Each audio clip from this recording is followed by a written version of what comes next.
Hello and welcome to Shared Reading. We've got an exciting day today. We are going to be starting the book Holes, just an excerpt from it. But before we begin, I would love for you guys to know what you're getting yourself into.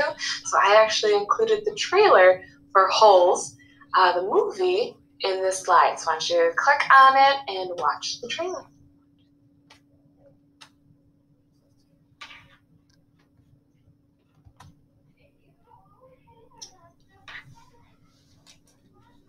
You and your family will be cursed for always and eternity.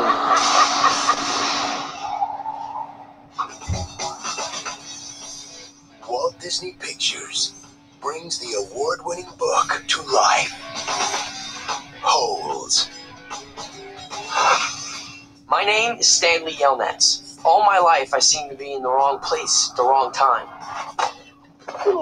My grandpa says it's because of this 150-year-old curse. There's no curse on this family. There is on the men in this family. It's all because of your no good, dirty, rotten, pig-stealing great-great-grandfather. Welcome to Camp Green Lake. Where's the lake? This is Stanley. Everyone in my family names their son Stanley because it's Yelnats backwards. Well, that's interesting. Did you tell them about the lizards? You don't bother them, they won't bother you. Usually. Now, to break his family's curse, It's destiny. you'll have to solve a mystery When you say we dig one more hole, Why? I feel lucky. and find what's hidden at Camp Green Lake. What is that? I think I might have found something. What'd you find? You better get down here.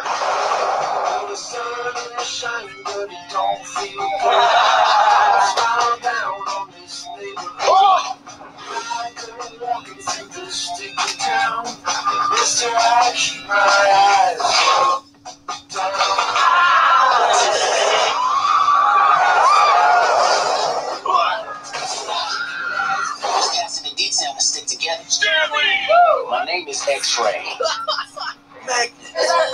Zigzag. This is zero. Stop it.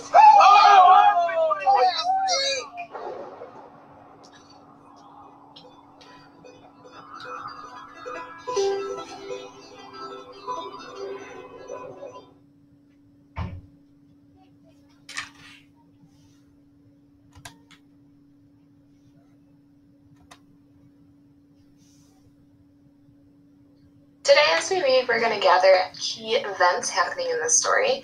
We're also interested in the characters and how they add to the story. We're looking at their actions, their thoughts, and what they're saying to help analyze them and to see how they interact with each other.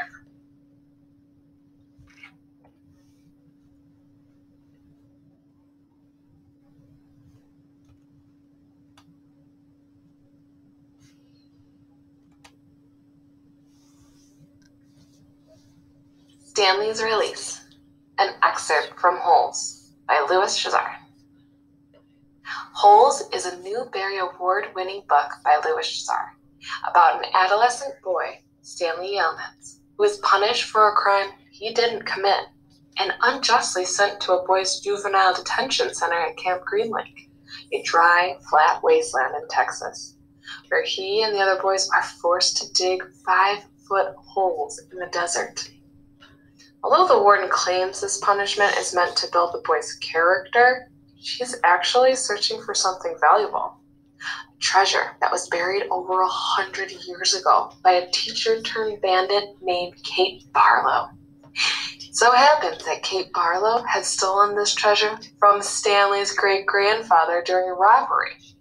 However, Stanley does not know this when we meet him in the following passage. What he does know or believe is that he and his family have had bad luck for generations due to a curse put on his great-great-grandfather by a one-legged gypsy. In this excerpt from the book, chapter 48, Stanley's lawyer, Miss Marengo, who arrives at the camp with Texas Attorney General, has finally managed to secure Stanley's release. But she must first face the ill-tempered and devious warden, who is determined to blame Stanley for yet another crime he has not committed. Stanley's strong sense of loyalty to his friend Hector Zeroni comes through in this excerpt, as he refuses to leave Camp Green Lake without him. Stanley does not yet realize that his friendship with Hector will finally put an end to the curse that has been hanging over his family's fortune for centuries. They slowly walked back to camp. The tall man was the Texas Attorney General, the chief law enforcement officer for the state. Stanley's lawyer was named Miss Marengo. Stanley held the suitcase. He was so tired, he couldn't think straight.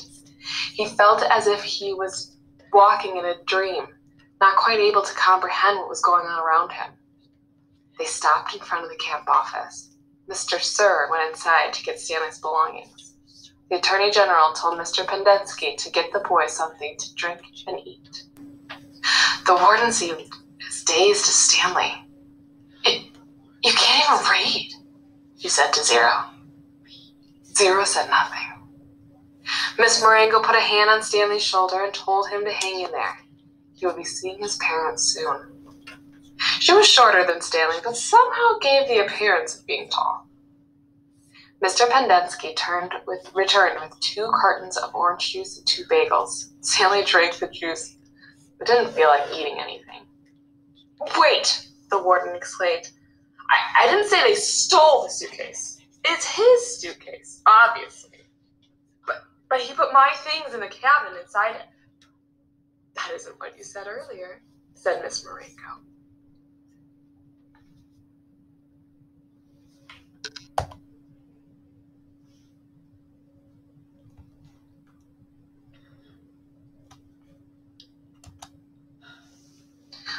All right, so we started reading this excerpt, and I noticed that this is from part of the book that's in chapter 48. So that means I totally skipped chapters 1 through 47, and I have absolutely no idea what's going on. I just started reading the text at chapter 48, being very confused. Luckily, in this first section here, they're giving us a lot of background information. All these words are in italics. It's kind of like that slanted text, and it gives me some background info of what's been going on. It tells me different characters, like I find out who Stanley is, I find out his lawyer's name, I find out his friend Zero's name, find out characters. We also find out what's been going on. We find out that he's been sent to a boys' juvenile detention center for something he didn't even do. And we know that the lawyer finally was able to get Stanley back home and away from this camp. But Stanley seems to have a different idea because it looks like he's refusing to leave the camp without Zero. So off to the side, just to remind myself of what's been going on in chapters 1 through 47, I wrote, Stanley was sent to detention center for a crime he didn't commit.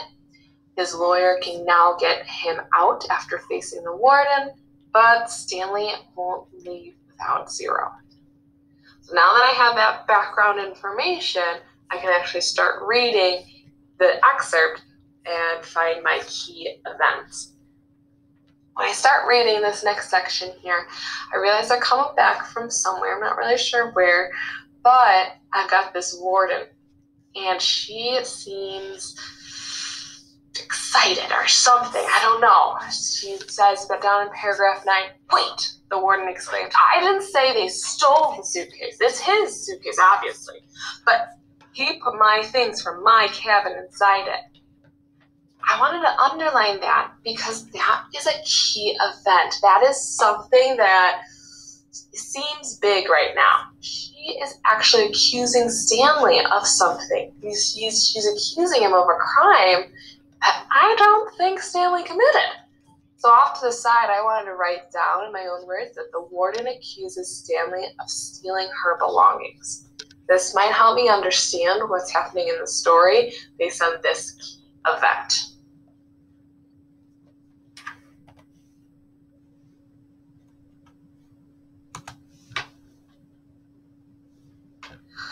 All right, we're gonna pause here for today. I know it's like super exciting. I'm wondering what's gonna happen next. The Portons accusing Stanley of stealing.